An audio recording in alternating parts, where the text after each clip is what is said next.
discerner et arrêter l'esprit de religiosité. On prie puis on plonge dans le message. Seigneur, je te remercie pour ta parole. Je prie qu'elle nous bouleverse, qu'elle nous change maintenant. Je prie que ton onction, que ta présence, que ton esprit puisse flotter, agir au milieu de nous et que tu puisses nous révéler ta parole, qu'elle nous transforme, qu'elle nous bouleverse. Seigneur, ouvre-moi pour prêcher et touche nos oreilles pour recevoir. Au nom de Jésus, et toute l'Église dit Amen, Amen et Amen. Alors, il y a quelques bonnes années de cela, j'étais adolescent. Ça dit, ça fait très longtemps, ouais. À l'époque, j'avais des cheveux. On avait l'habitude d'aller avec quelques amis. Alors, vous savez, c'est un peu à l'ancienne tout ça. On allait au marché aux puces de Clignancourt. Certains hochent la tête. Est-ce que vous connaissez le marché aux puces de Clignancourt? Ok. Il y a quelques galériens comme moi. On s'est peut-être croisés à ce moment-là, à cette époque. Alors, on allait au marché aux puces de Clignancourt. Et vous savez, alors c'est très, comment dirais-je, c'est très folklorique. Et on y allait pour acheter des vêtements et tout ça. Et j'avais acheté une paire de baskets, de chaussures. Alors, la dernière fois, je parlais avec des ados de l'église, puis ils ne me croyaient pas. Mais à cette époque, je portais comme eux des Nike Air requin TN, ok?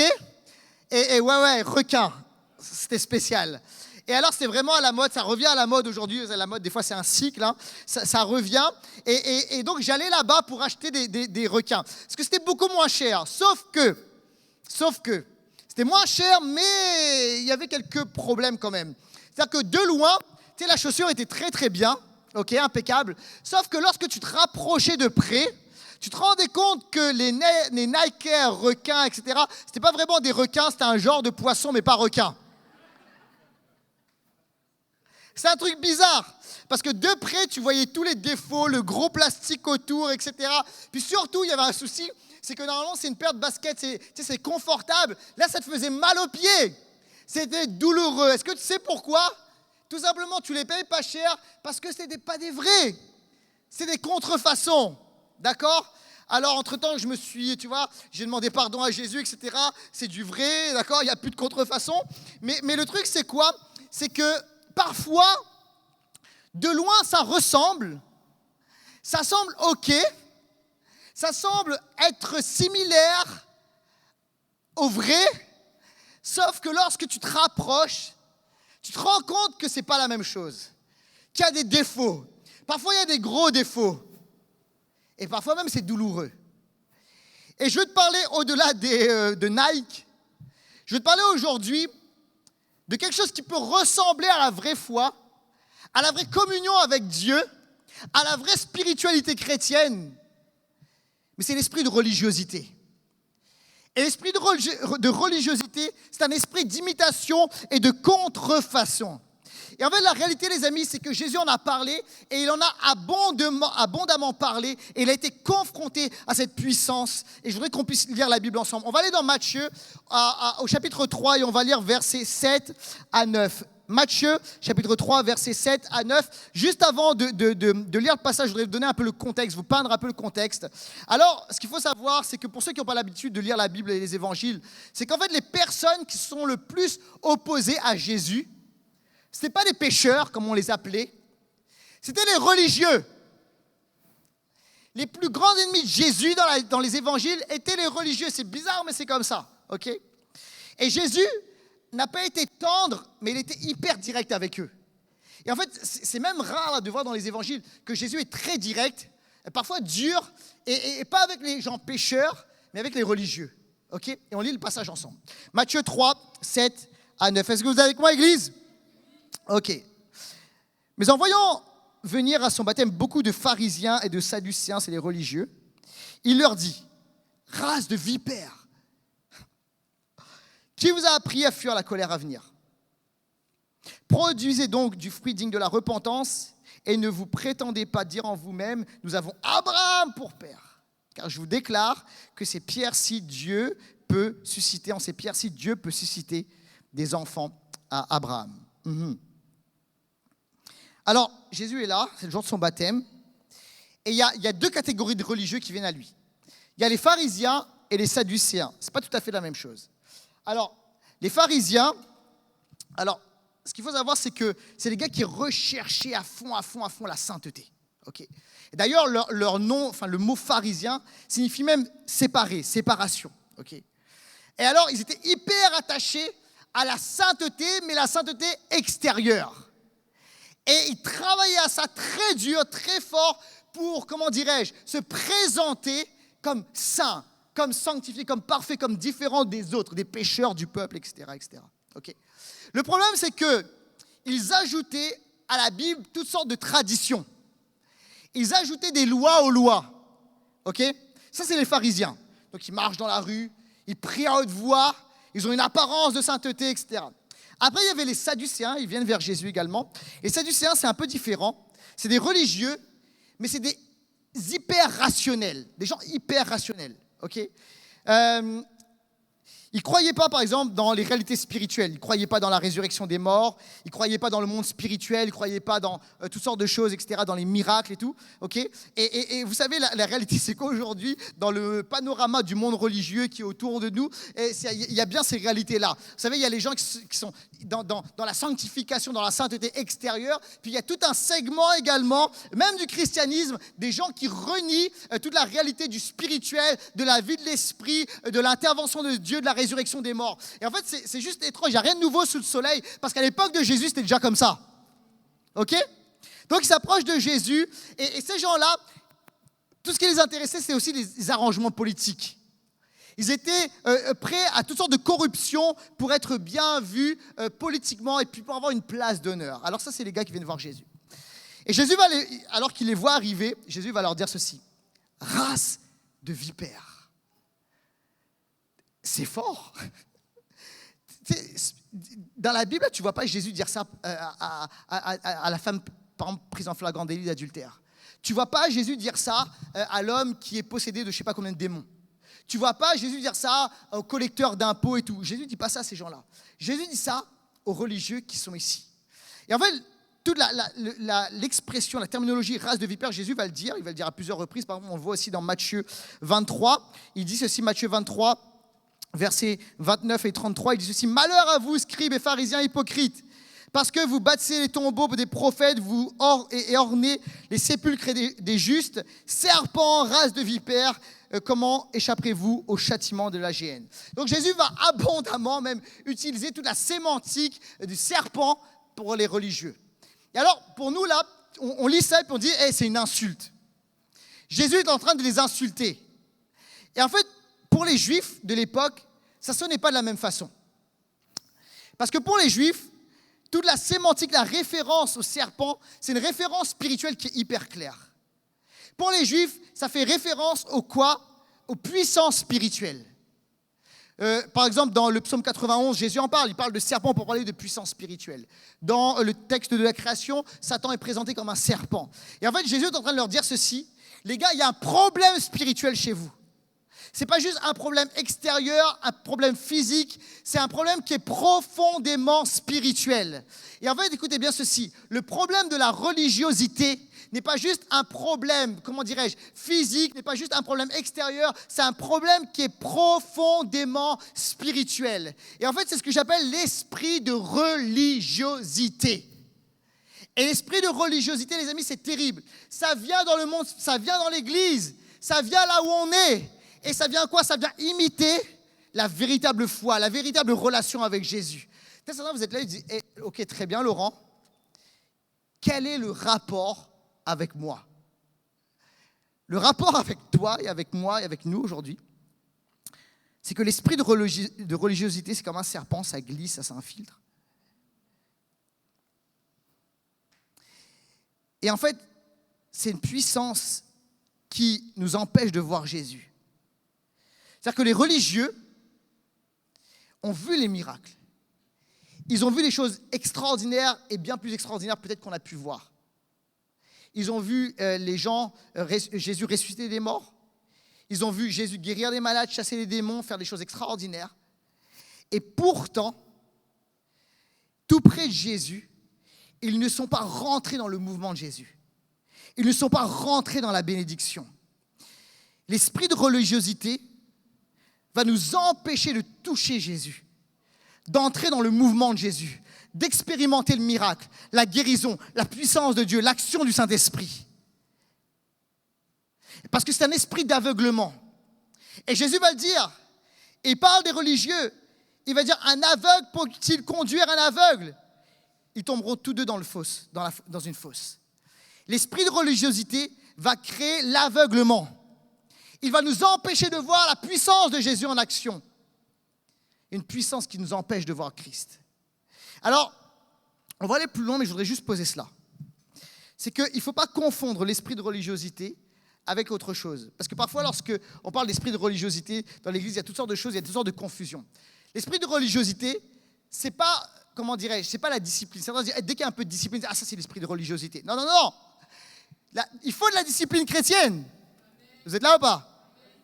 Et vous savez, des fois, il y a besoin de se dire, ok, je vais me forcer à avoir mon temps avec Jésus, je vais me forcer à venir à l'église pour louer Dieu, je vais me forcer à ouvrir ma parole, ouvrir la parole de Dieu, d'accord? Je vais me forcer à ne pas aller dans le péché. La discipline n'est pas une mauvaise chose, quelqu'un dit amen à cela. Ok? Il ne faut pas confondre ça non plus avec l'ordre. Ce n'est pas parce qu'il y a un cadre et il y a de l'ordre que c'est l'esprit de religiosité. Dieu est un Dieu d'ordre.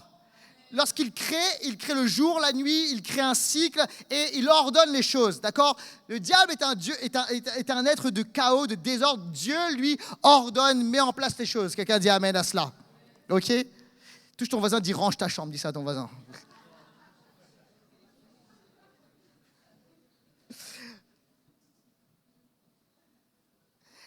Ok, la doctrine, ce n'est pas l'esprit de religiosité, ok? Avoir une doctrine saine, parler de la Bible, des fondations bibliques, ok? C'est pas l'esprit de religiosité. Il y a des gens, ok, dès qu'on commence à parler de la parole de Dieu, de la Bible, l'esprit de... Non, c'est la Bible, relax. Et il faut, vous savez, il y a des choses dans lesquelles on croit, des choses dans lesquelles on ne croit pas, et on doit assumer ces réalités. Et c'est important d'être une église bâtie sur la parole de Dieu. Alléluia. Ok? Il ne faut pas confondre ça non plus avec les fédérations. Ce n'est pas parce que l'église s'organise, se met en ordre, il y a des réseaux, des fédérations que c'est l'esprit de religiosité. En fait, l'esprit de religiosité, ce n'est pas tout ça, c'est plus profond que ça. Et je voudrais qu'on entre vraiment maintenant dans le vif du sujet. Premièrement, c'est quoi? C'est apparence et imitation. On va regarder ça ensemble. L'esprit de religiosité conduit à une spiritualité d'apparence et d'imitation. En fait, tout est basé sur l'apparence. Regardez ce qu'il est écrit dans Matthieu chapitre 23, verset 5. Il est question des religieux. Ils font toutes leurs actions pour être vus des hommes. Ça, c'est l'esprit de religiosité. Tout ce qui est fait, c'est quoi? C'est pour être repéré, pour être vu, pour recevoir son appréciation. Des hommes. Ok? 2 Timothée chapitre 3, verset 5, ça décrit l'esprit de religiosité qui anime les hommes. Ayant l'apparence, dites avec moi l'apparence de la piété, mais reniant ce qui en fait la force, éloigne-toi de ces hommes-là, etc. Okay? Donc, l'esprit de religiosité est un esprit d'apparence. Ok?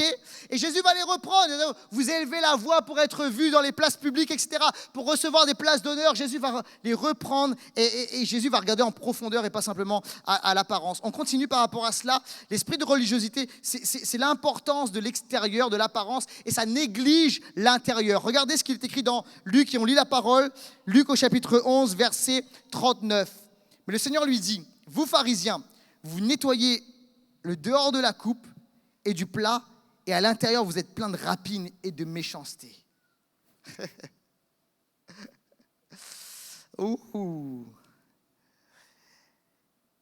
Parfois, dans la réalité, c'est ça. Hein? Est-ce que je peux le dire? Que parfois, la réalité, c'est ça dans les églises. Tu sais, extérieurement, c'est et puis intérieurement, il y a toutes sortes de choses, et puis tu vois l'esprit de religiosité. L'esprit de religiosité se réclame du passé et imite le passé. Matthieu 3, 9 dit ceci. « Et ne prétendez pas dire en vous-même, nous avons Abraham pour père. » Ok, je m'arrête un instant. Le problème avec l'esprit de religiosité, c'est la sacralisation du passé. C'est-à-dire que Dieu nous a bénis comme ça dans le passé, c'est comme ça que Dieu doit nous bénir aujourd'hui. Et en fait, le problème, vous savez, c'est lorsqu'on a vécu quelque chose de fort avec Dieu, On veut parfois comment dirais-je, que ce soit ancré, que ce soit écrit dans le marbre, gravé dans le marbre, et il faut que Dieu nous touche et puisse nous impacter de cette manière. Il y a tellement de personnes qui ne comprennent pas que Dieu fait toutes choses nouvelles. Et la façon dont Dieu t'a béni hier n'est pas forcément la façon dont Dieu veut te bénir aujourd'hui. Et en fait, l'esprit là, de religiosité va te maintenir dans les réalités du passé. Il y a des personnes ici, il y a peut-être pas ici, d'accord, mais peut-être que tu connais quelqu'un qui connaît quelqu'un qui connaît quelqu'un. Tu as vécu des expériences fortes, le baptême du Saint-Esprit, puis c'est une date là sur ta Bible. Sauf que Dieu veut te dire, ok, je veux pas juste que ce soit une date sur ta Bible, je veux que ce soit une réalité aujourd'hui. Et je veux renouveler un feu en toi. Et parfois, il y a des églises et des chrétiens qui s'empêchent d'être bénis par Dieu. Pourquoi? Parce qu'ils disent, hey, voici la bénédiction. C'est tel chant, telle façon de faire, telle façon de prier. Et c'est telle façon, ou certaines cultures, c'est comme ça que Dieu agit. Puis on se refuse d'être béni par Dieu d'une différente façon. Et Dieu veut te dire ceci, c'est qu'il est le Dieu de la parole, sa parole est immuable, il ne change pas. Mais Dieu fait toutes choses nouvelles. Quelqu'un dit amen à cela. Et il ne suffit pas de dire, hey, on est telle dénomination, on est telle église, j'ai été baptisé à telle date. Non, c'est est-ce qu'aujourd'hui, tu es renouvelé par Dieu, tu vis un feu nouveau avec Dieu, il y a un feu, il y a la puissance de Dieu qui coule en toi. Quelqu'un dit amen à cela. Ok, et l'esprit de religiosité, c'est incroyable parce que tu sais, il y a tout l'extérieur, ils font attention à cela, mais ils sont capables d'arranger, de faire des arrangements et des ruses tant que c'est dans leur intérêt. Marc au chapitre 14, ça dit ceci, verset 1. La fête de la Pâque et des pains sans levain devait avoir lieu 2 jours après. Les principaux sacrificateurs et les scribes cherchaient les moyens d'arrêter Jésus par ruse, dites avec moi, par ruse, et de le faire mourir. Tu sais, c'est des gens qui sont capables de négocier avec leur sainteté quand ça les arrange. Ça, c'est l'esprit de religiosité. C'est qu'en fait, si tu es capable l'esprit de religiosité veut nous pousser à toutes sortes de combines. Et dire, oh, ça, c'est pas très grave. Tant que ça nous arrange. Et ça, c'est toute la réalité de l'esprit de religiosité. Mais le truc là, c'est quoi? C'est que lorsque on est influencé, les gens qui sont influencés par l'esprit de religiosité, et les pharisiens, ce sont des gens bien. Alors, tu sais, j'ai commencé par taper sur les pharisiens, mais les pharisiens sont des gens bien. C'est des gens qui donnaient leur aumône, des gens qui étaient extérieurement religieux. Et tu sais, pour le grand public, pour la société, c'est des gens bien. Ce pas des mauvaises personnes. C'est des gens qui sont à l'église tout le temps. C'est des gens qui ont des valeurs, c'est des gens qui ont une morale. Et ils font des bonnes choses, ils sont au bon endroit, ils disent les bonnes choses, ils font attention à ce qu'ils disent. Et la réalité, là, c'est que c'est des gens bien dans l'église, ok? Et ça peut être aussi des gens bien à l'extérieur. L'esprit de religiosité, c'est pas juste dans l'église. C'est toutes les personnes qui vivent avec une morale et qui disent, ok, ben moi, je vis avec ma morale.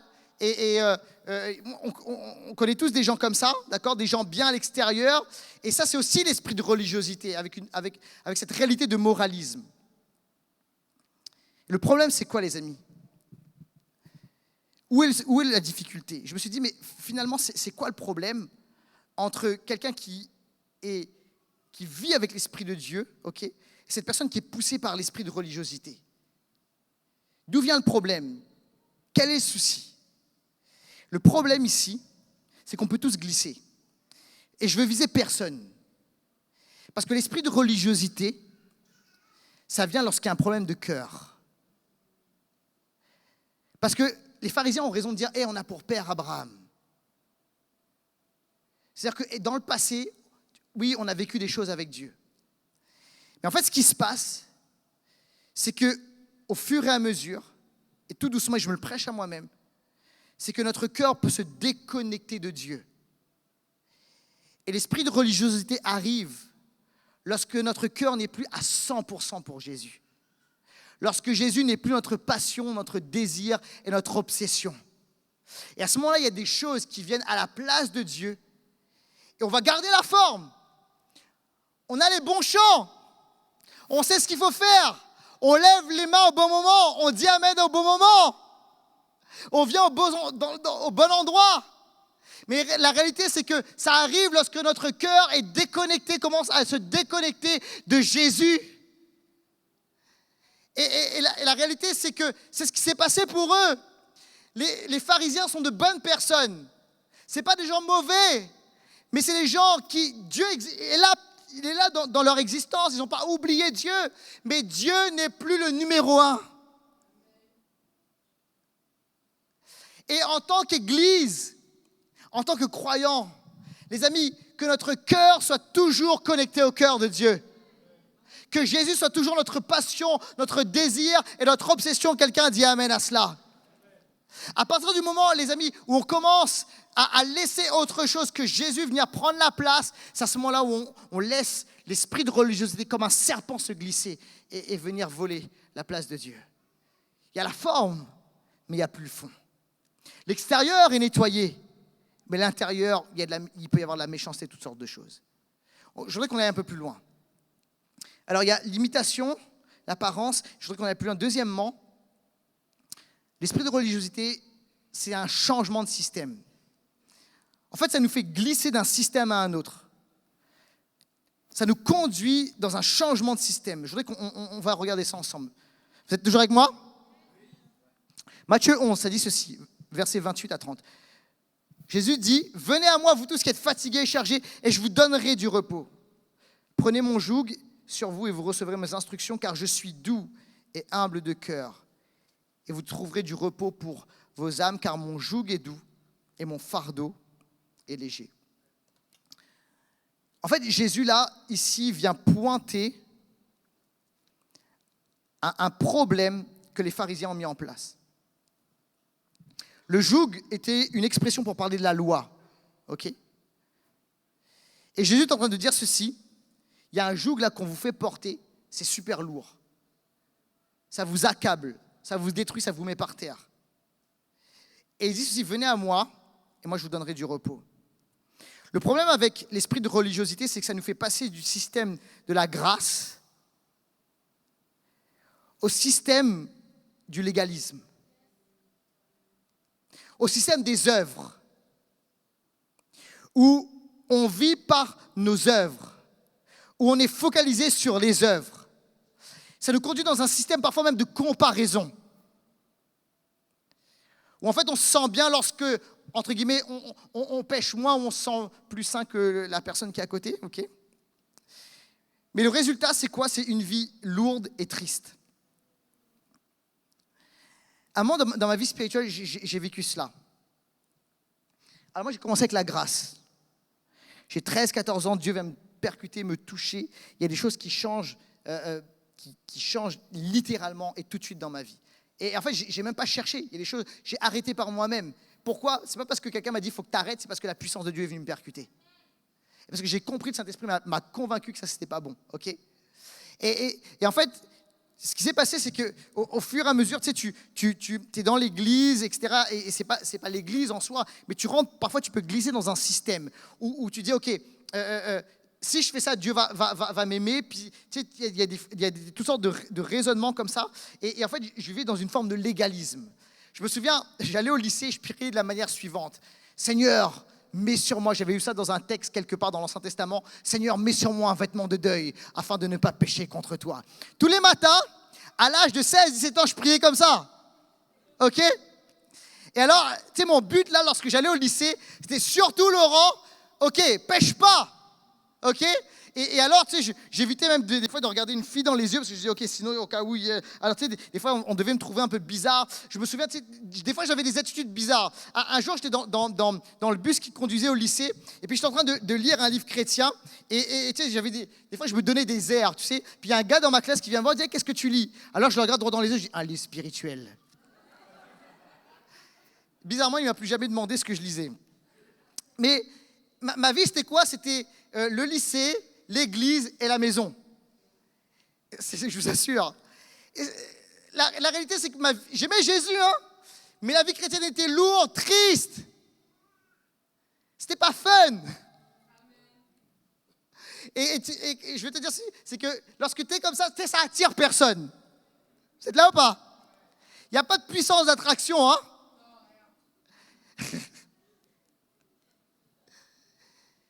Et pendant des années, j'ai vécu comme ça. Puis un jour, j'étais pasteur de jeunesse. Je commençais dans le ministère. Et là, avec mon épouse, on est en séjour à Londres. Et on va dans une église. Et là, il y a un pasteur qui prêche qui s'appelle Judah Smith. Et il était de passage à Londres. Il est américain. Et là, il prêche sur Jésus comme jamais j'ai entendu. Et il prêche, dit la grâce est une personne. Et il prêche sur Jésus. Et il va dans les épîtres. Et là, je suis juste impacté. Je dis, ce gars-là a compris quelque chose que je n'ai pas compris. Et lorsque je rentre, je me mets à lire la Bible et à lire les épîtres. Et avec un nouveau regard, c'est comme si Dieu ouvre mes yeux sur quelque chose. Il ouvre mes yeux sur la grâce. Et en fait, pendant longtemps, tu sais ce que je faisais? C'est que j'essayais par mes propres forces de plaire à Dieu, de vivre la vie chrétienne. Et j'y arrivais pas. Et c'était lourd, et c'était dur. Et même lorsque je prêchais au groupe de jeunes, je mettais un poids sur les jeunes, etc. Et la réalité, et je vous donne la finalité, c'est que ça marche pas. Et là, je redécouvre Jésus, la grâce, le plaisir de sa présence. Parce que c'est ça, les amis. Et c'est venu faire une révolution dans ma vie. Une révolution. Alors moi, je veux briser, à l'Église d'Impulsion, je veux briser la réalité du légalisme. On refuse cela dans le nom de Jésus. La lourdeur religieuse, on refuse cela. La loi sur des lois, etc. Puis tu sais, il y a des chrétiens, c'est des spécialistes pour ajouter des lois sur des lois. Vous êtes là ou pas? Tout ça, on n'a pas le droit d'aller dans ça. Mais c'est écrit où dans la Bible? Tu vois? C'est écrit où dans la parole? Genre, on n'a pas le droit d'écouter de la musique du monde. Comme si toutes les musiques sont... Tu vois, mais ça dépend ce que tu écoutes. Ça va ou pas? Certains, je vous choque là peut-être. Ça dépend. Tu vois, si tu écoutes du jazz, de la bonne musique, ça va? OK? Ça passe. Tu sais, tu n'as pas le droit d'un moment de... Tu es avec des amis, tu dis attention, c'est les gens du monde. OK? Et comment tu apportes la lumière? Des lois sur des lois. Puis ça apporte un poids, de la tristesse et toutes sortes de choses. Mais Jésus est venu et il a renversé ce système-là. Jésus a dit quelque chose, c'est puissant. Il a dit, venez à moi. Écoute-moi, il n'a pas dit, venez à un système. Il n'a pas dit, il a pas donné des règles. Jésus a dit, premièrement, venez à moi. Est-ce que vous êtes là ou pas? Ce que veut faire l'esprit de religiosité, c'est qu'il veut nous amener dans un système de trucs à faire. Ça ne veut pas dire qu'en tant que chrétien, il n'y a pas des choses à faire. Mais c'est la première chose, les amis, la première chose qu'on a à faire, c'est de connecter avec Jésus. C'est d'être en communion avec Christ. Et Jésus dit, viens à moi. Et cette lourdeur religieuse, oui, il va y avoir des choses à faire. Oui, il y a la loi de Jésus, d'accord? Mais c'est un joug qui est doux. Ça n'a rien à voir. Ça n'a rien à voir. Et en fait, vous savez quoi? La vie chrétienne, elle est triste et lourde et pas fun à partir du moment où on se déconnecte de Jésus. Mais lorsque on fait de la place pour Christ dans notre vie, la vie chrétienne est complètement différente. Comment? Est-ce que vous êtes avec moi ou pas? Il y a de la joie, il y a de la légèreté, il y a la présence de Dieu qui est extraordinaire. Il y a des personnes, c'est un message très simple, mais je vais vous dire ceci, tu as besoin de connecter premièrement avec Christ et à revenir à Jésus. C'est pourquoi l'apôtre Paul dit ceci, je connais une seule chose, c'est Christ et Christ crucifié. Parce qu'il veut ramener constamment l'Église. Il y avait une déviance légaliste à un moment dans l'Église, puis l'apôtre Paul dit non, c'est Jésus. C'est la base. Les personnes, en fait, tu es entré dans un système là, de loi.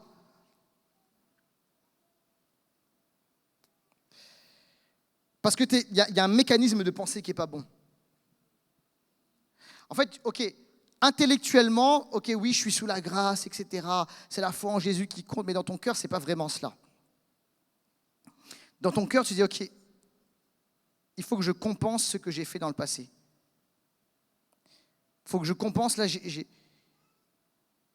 mes péchés du passé, ceux avec quoi je bataille aujourd'hui. Il y a des gens ici, vous êtes tellement tenus par la honte,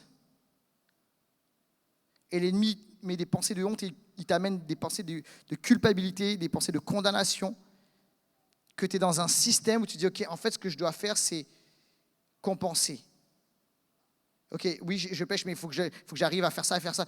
Et ça va compenser, c'est un système de balance. Ça, c'est tout le système de la religiosité.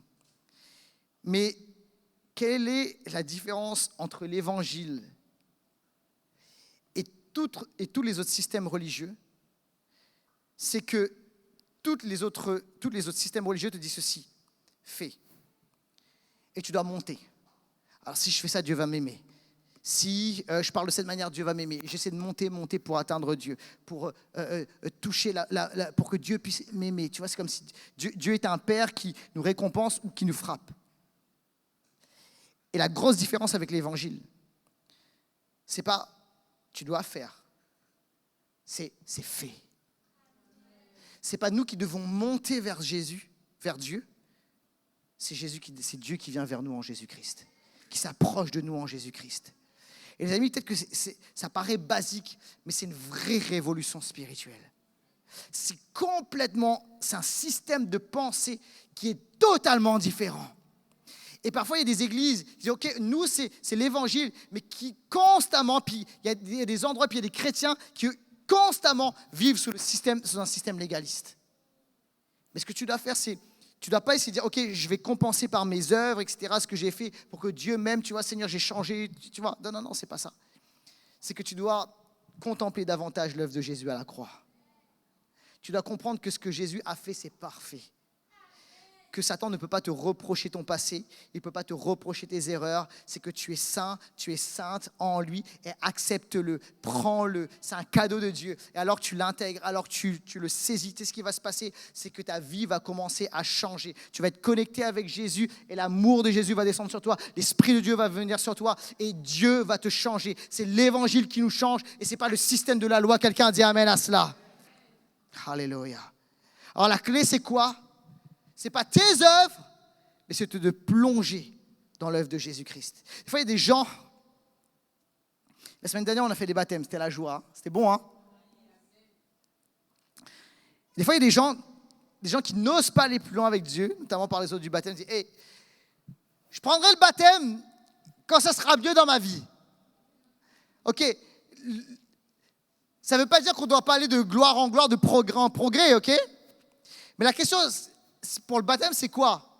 C'est est-ce que tu as reçu Jésus comme ton sauveur personnel? Est-ce que tu aimes ce Jésus? Est-ce que tu es né de nouveau? Est-ce que tu as expérimenté sa grâce? C'est ça, les amis. Si tu attends d'être mieux, d'être parfait, etc., écoute-moi bien, tu vas attendre longtemps. Hey, j'attends que les choses soient... Non, écoute-moi bien. Fais confiance à Jésus, mets ta vie en règle avec le Seigneur, oui, mais une chose importante, c'est laisse la grâce de Dieu couler sur toi. Et si tu es comme ça, tu es dans le système de la loi, tu es dans le système légaliste, et tu dois changer et entrer dans le système de la grâce, de la foi en Jésus. Quelqu'un dit amen à cela. Je vais continuer. Alors, l'esprit de religiosité, c'est apparence et imitation. C'est un changement de système. Et troisièmement, c'est un tueur d'onction. Les amis, il n'y a pas plus tueur d'onction que l'esprit de religiosité. Là où Dieu bénit, là où Dieu agit, là où il y a du surnaturel de Dieu, tu peux être sûr que l'ennemi n'est pas content et qu'il veut éteindre ce feu-là. Des fois, dans la Bible, il y a des choses incroyables. Luc 13, versets 12 à 14, ça dit ceci. Lorsqu'il a vu Jésus, il est question d'une femme, Jésus lui adressa la parole et lui dit, « Femme, tu es délivrée de ton infirmité. » Et il lui imposa les mains. À l'instant, elle se redressa et glorifia Dieu. Mais le chef de la synagogue, indigné de ce que Jésus avait opéré cette guérison le jour du sabbat, dit à la foule, « Il y a 6 jours pour travailler. Venez donc vous faire guérir ces jours-là et non pas le jour du sabbat. » Non mais j'aime trop cette histoire. Non mais, c'est un truc de fou quand même. La femme est là, infirme, pendant certainement des années. Elle s'approche de Jésus, Jésus la voit, lui impose les mains, elle est guérie. Extraordinaire. Je ne sais pas pour vous, mais ça c'est la fête, c'est la joie. Le chef de la synagogue, le gars, ce qu'il trouve à dire, c'est « Eh vous tous là, il y a 6 jours pour travailler, venez les autres jours, on ferme la boutique. » Pas de guérison le jour du sabbat. C'est incroyable. Non mais, en plus, la question que je me pose, c'est où il a vu ça dans les Écritures? Le gars, je vous l'ai dit, c'est des spécialistes pour ajouter des lois là où il n'y en a pas. Nulle part dans la Bible, tu vois qu'il est écrit, tu n'as pas le droit de guérir quelqu'un le jour du sabbat. C'est le jour du repos, tu dois recevoir de la part de Dieu. Au contraire, c'est un jour propice pour la guérison. Parce que le sabbat est pour les hommes. Ok? Et alors, Jésus le guérit, et l'esprit de religiosité arrive, et il dit, il cherche à éteindre l'onction. Pas de guérison, pas de délivrance, pas d'action du Saint-Esprit. À chaque fois, c'est quoi? Lorsque le Seigneur va commencer à allumer un feu en toi, à renouveler quelque chose en toi, l'esprit de religiosité va arriver et va commencer à vouloir éteindre le feu que le Seigneur commence à faire grandir dans ta vie. Est-ce que tu es là ou pas? Il va tout faire pour éteindre cela. Est-ce que vous êtes avec moi? Et c'est juste incroyable comment l'ennemi veut essayer d'éteindre cela. Te bloquer. Te ramener en arrière. Et en fait, c'est un serpent. Le serpent a cette capacité à s'infiltrer, à se glisser. Et lorsqu'il glisse, lorsqu'il s'infiltre, sans faire de bruit, il mord sa proie. Il lâche son venin. En fait, c'est un venin qui est paralysant. Ça vient atrophier la victime. Et c'est seulement après que le serpent vient et dévore. Et si Jésus a dit race, ça parle de fils de serpent. Vous descendez, vous êtes influencés. Jésus est en train de dire ceci. C'est qu'il y a une puissance de paralysie qui vient. Et qui vient nous paralyser spirituellement. Paralyser la vie, paralyser la joie, paralyser la puissance divine. Et ça, c'est l'esprit de religiosité. Il veut nous endormir spirituellement, nous empêcher de vivre le feu de Dieu, nous empêcher de vivre la puissance de Dieu. Mais au nom de Jésus, on doit s'opposer à cela. Et alors, il y a un homme qui est venu voir Jésus, qui est un religieux, mais qui est sorti de l'esprit de religiosité. Il s'appelle Nicodème. Il dit ceci dans Jean 3, au chapitre 3, versets 1 et 2. Il y eut un homme parmi les pharisiens nommé Nicodème, un chef des Juifs, qui vint, lui, auprès de Jésus de nuit et lui dit, Rabbi, nous savons que tu es un docteur venu de Dieu, car personne ne peut faire ces miracles que tu fais si Dieu n'était avec lui. Alors, il ne se laisse pas paralyser. Il vient vers Jésus, certes c'est la nuit, mais il vient quand même vers Jésus. Et il dit, ok, moi je veux vivre cela. Il n'y a que Dieu qui peut faire des miracles comme tu les fais. La première chose pour sortir de l'esprit de religiosité, c'est faire comme Nicodème. C'est de reconnecter avec Jésus. C'est de sortir de ce système. Nicodème est sorti de ce système de religiosité et il est venu connecter avec Jésus. Il est revenu à Christ. Il est revenu à Jésus. Il dit, Seigneur, tu viens de Dieu parce qu'il n'y a que toi qui peux faire des miracles comme ça. Autrement dit, je veux vivre ces choses-là et je viens vers toi. Je veux ce feu en moi. Et la réponse de Jésus est saisissante. Jésus va lui dire ceci, au verset 8. Le vent souffle où il veut, tu en entends le bruit et tu ne sais d'où il vient ni où il va. Il en est ainsi de tout homme qui est né de l'esprit. Et Jésus va lui dire ceci, et Nicodème, en fait, ta foi, elle est religieuse. Elle est basée sur les œuvres. Mais à un autre niveau, c'est la dimension du Saint-Esprit. Et en fait, ce qui vient renverser l'esprit de religiosité, tu sais ce que c'est? C'est un autre esprit. C'est le Saint-Esprit.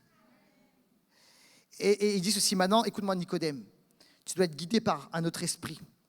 Et c'est le Saint-Esprit. Et le Saint-Esprit, des fois, fait des choses qu'on ne comprend pas. Des choses qui viennent nous étonner. Des choses qui viennent nous bouleverser. Mais ce dont tu as besoin, Nicodème, c'est de reconnecter, c'est d'accueillir la puissance du Saint-Esprit dans ta vie. Et en tant qu'Église, ce dont nous avons besoin, c'est de vivre, d'expérimenter la puissance du Saint-Esprit comme jamais.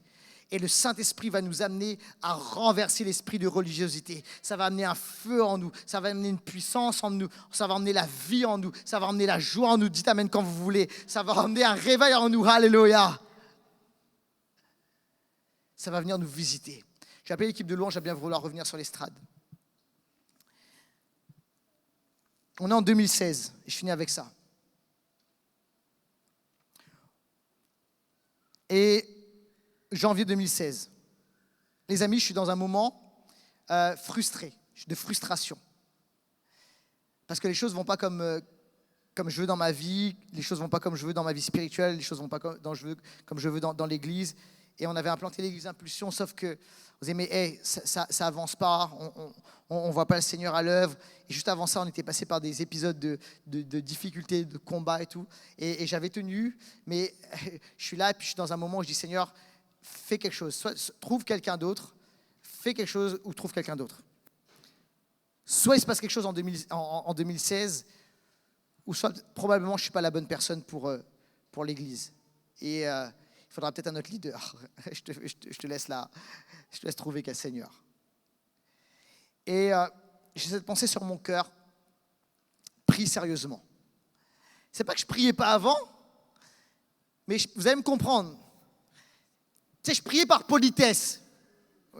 Tu vois ce que je veux dire? Tu sais, j'avais mon temps avec Dieu. J'ai mon temps avec Dieu le matin, j'ai mon temps avec Dieu, etc. On m'a dit qu'il fallait faire... mais il n'y a plus de passion. Tu vois ce que je veux dire ou pas? Ok. Et le Seigneur me dit, prie sérieusement, cherche-moi. Alors, je commençais à chercher Dieu sérieusement dans la prière. À chercher Dieu dans la prière, dans le jeûne, etc. etc. Et alors que je commençais à chercher Dieu, c'est bizarre, tu sais, plus je mangeais la présence de Dieu, plus j'avais faim. Et il y a quelque chose qui commençait à changer dans ma vie. Et la passion commençait à revenir pour Dieu. Et alors que je commençais à chercher Dieu de tout mon cœur, à chercher sa face, et même il y a des moments, la nuit, je me souviens à 2h, 3h du matin, la nuit, je me réveillais, je dis Seigneur, j'ai besoin de ta présence. Et combien vous êtes là ou pas? Tu sais, j'avais 2 enfants en bas âge à ce moment-là. À 2h, 3h du matin, quand tu te réveilles pour aller chercher Dieu, si tu ne dors pas beaucoup, c'est vraiment Dieu, ok? À 2h, je cherchais Dieu dans la prière, etc. Et puis tu sais ce qui se passe? C'est qu'à ce moment, je dis, Saint-Esprit, viens, reviens dans ma vie, rallume quelque chose dans ma vie. Et j'ai commencé à sentir le Saint-Esprit qui a commencé à rallumer des choses. Et un jour, je suis invité, dans cette même période, je suis invité à faire un rassemblement de jeunesse. Alors, j'arrive dans ce rassemblement de jeunesse et je prêche comme d'habitude. Et à la fin, je fais un appel.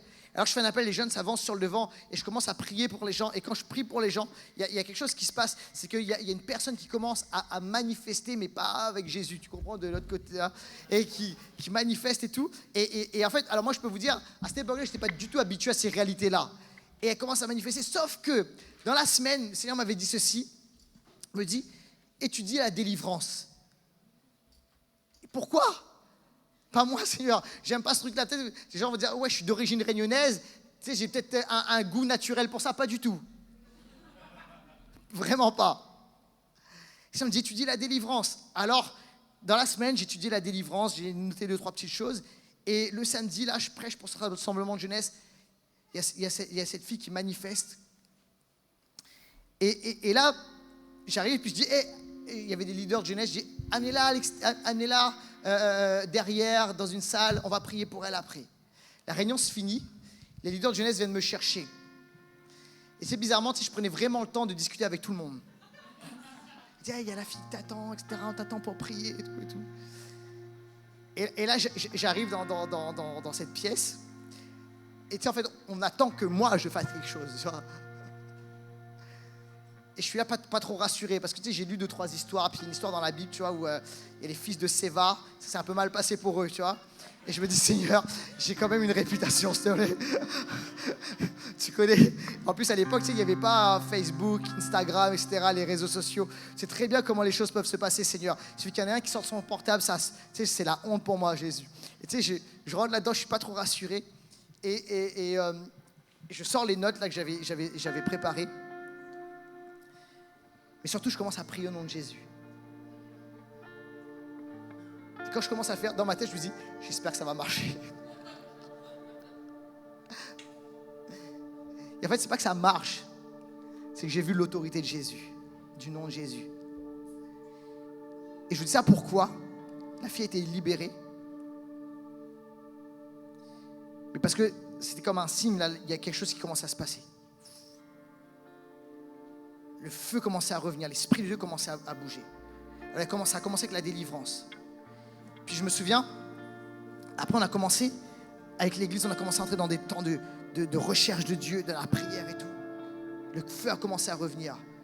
On a commencé à voir des miracles, des guérisons. On a vu des choses extraordinaires, des jambes repoussées. Sous mes yeux là, j'ai vu des gens qui arrivaient, le dos bloqué, littéralement le dos qui se débloque au nom de Jésus. La puissance de Dieu en mouvement, en action. Je me souviens un jour, j'étais encore à cette époque juriste du travail et une collègue me demande comment s'est passé ton week-end. Et dans ce week-end, on avait vécu des miracles et des guérisons. Je dis, elle savait que j'étais pasteur. Je dis, c'est extraordinaire, j'ai vu des gens être guéris et tout. Elle me dit, c'est vrai. Elle me dit, moi j'aimerais bien être guéri parce que j'ai mon dos qui est bloqué. Et je lui dis, écoute, je prierai pour toi. Sous-entendu, je prierai pour toi à la maison. Elle me dit, ouais, d'accord. Elle ferme la porte, dit, tu peux prier pour moi? Ok. Alors, tu sais, je prie pour elle. Seigneur, je prie au nom de Jésus, etc. Je dis, voilà, j'ai prié. Elle me dit, attends, mais il faut que je vérifie. Alors, elle dit, je vais dans mon bureau, j'ai une ceinture lombaire. Je vais l'enlever, puis je reviens devant dans 5 minutes. C'est les 5 minutes certainement les plus longues de ma vie. Elle revient en moins de 5 minutes, avec un grand sourire. Elle me dit, Laurent, c'est incroyable. Regarde. J'arrive à bouger mon dos, j'arrive à me baisser. J'étais bloqué pendant tout le week-end, c'est juste extra incroyable et tout. Waouh! Et à ce moment-là, tu sais quoi, il y a la foi qui commence à... Tu sais, quand tu vois ça augmente la foi. Et là, je lui dis, est-ce que tu as une jambe plus courte que l'autre? Je sens que tu as des problèmes au niveau de ta hanche parce que tu as une jambe qui est plus courte que l'autre. Et elle me dit, oui, ça se voit pas, personne ne le sait. Comment tu le sais? Je dis, écoute, je pense que c'est Dieu qui veut te guérir là. C'est Jésus qui veut te guérir. Et je lui dis, écoute, est-ce que tu peux t'asseoir par terre? Tu vois, alors tant qu'à faire, tu es dans les bureaux de la fonction publique, c'est pas grave, tac, let's go. Est-ce que tu peux t'asseoir par terre, étends tes jambes? Et elle étend ses jambes. Je fais une prière toute simple. Je dis, je commande à la jambe qui est plus courte au nom de Jésus de repousser. Et puis je dis, ok, tu verras. 2 semaines après, elle vient me voir, elle me dit, Laurent, j'ai plus de problème de dos, j'ai plus de problème de hanche. Je refais du sport, je refais de la Zumba, je repars à la natation. C'est extraordinaire. Jésus est puissant. Alléluia! Ça, les amis, c'est quoi? C'est lorsqu'on discerne et lorsqu'on renverse l'esprit de religiosité. Et l'église qui renverse l'esprit de religiosité est une église qui est dans la joie commande, une église qui est dans la victoire, une église qui sourit, une église qui marche dans la puissance, une église qui libère la puissance. Et on refuse au nom de Jésus de se laisser enfermer, bloquer par l'esprit de religiosité commande. Oui, il faut mettre un cadre. Oui, il faut créer un cadre sécurisant, une structure sécurisante. Oui, mais tout cela ne doit jamais empêcher la puissance et la vie de l'esprit. Quelqu'un dit amen à cela.